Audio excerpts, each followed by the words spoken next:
Hello guys, magandang hapon, magandang buhay. Ayan si Perlin Joy, ang ating bagong kaibigan dito sa Hong Kong. Bago lang siya dito, 1 month pa lang mahigit, no, from Saudi. Ano masasabi mo tungkol sa buhay dito sa Hong Kong? About sa pagkain at sa mga amo? Masaya. Masaya? Masaya. Masarap ang pagkain dito. Ano, naninibago ka ba sa pagkain? Dahil ang mga pagkain dito ay puro noodles at one day, one kit lang ng rice. Oo, nakakapanibago. Panibago. So, kagaya niya, medyo mahirap ang kanyang kalagayan dahil wala siyang sariling room, no? So, inaantay niya muna yung kanyang mga amo na kasama sa bahay na matulog bago siya ay maglalatag sa kusina lang. Napakahirap. Ayan.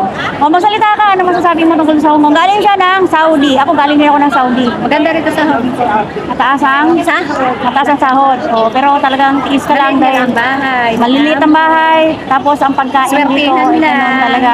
Walang kwarto. Mm. Ayan, thank you sa sa panahon mo, Perlin Joy, at I hope na magkaroon tayo ng mabuting pagkakaibigan dito sa Hong Kong. Welcome sa Hong Kong. Okay, bye! Thank you for watching!